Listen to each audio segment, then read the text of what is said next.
So I'm hoping this is down out of the wind enough. I parked my truck in front of it, so I'm hoping so. But that clump of grass right there is going to get one of those grab and die sticks I'm talking about. And normally, I absolutely hate these things because in the dry ground, they don't work worth a darn.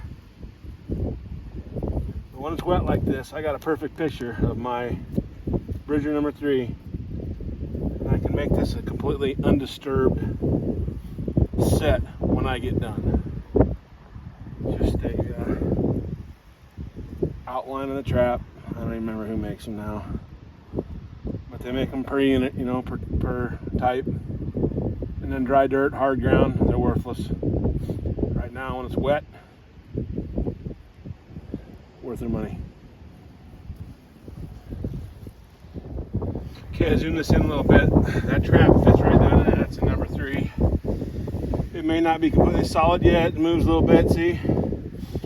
Little trick. Take your hammer back behind the trap. I'm just gonna press that down a little bit. That thing's solid as a rock. It ain't going anywhere, especially with me leaning on it.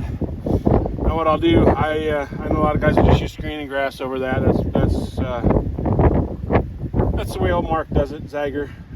I haven't perfected that yet, so I'm not going to mess with it. But I will go ahead and put peat moss in there. If I was worried about it freezing, I'd have a little bit of salt around the edge, but I'm not really worried about that tonight. We got 2 nights that are going to be cold, but after that's fine. And then what I'll do is just peat moss this. I'll probably put a little dirt over it. Sometimes I don't, but I'm going to today. And then some grass over top of it, and I'll show you the finished set.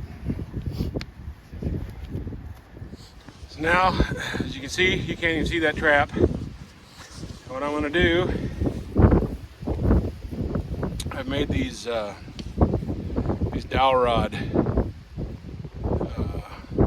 grab and die sticks, about 1/4 of an inch on the top there. Lots of times I'll take and drive this thing down, or not even drive it down, but take a stake and drive it down in the dirt. This is where I can just push it down in here like this. Notice it's up underneath those weeds. It's good and tight. I mean, it's obviously the coyote's gonna have to wrestle around with it just a little bit to get it off. Grab me a little bean stick. Hopefully you can see that. Slim's got a big bottle of this coming, hopefully from Bruce shortly. But I get a good little clip of it on there. It's not very big. I'll get some more. I'm running out on this one. I just take and fill the top of that thing up. Just like that. Fill that up, and I just kind of paint the sides with it a little bit. As you can see, I'm going to paint the sides of that little rubber piece. Take that grass, pull it right back. And that is a completed set. It'll look just like everywhere else in the next hour or so when the conditions all, moisture and everything takes it down, so, or when it dries out. Good luck with that. It's been good for me this year. I'm going to do my best to keep the wind off this here. That sets that. It sticks up inside that little grass. Step back. You and I can't find it. They will though.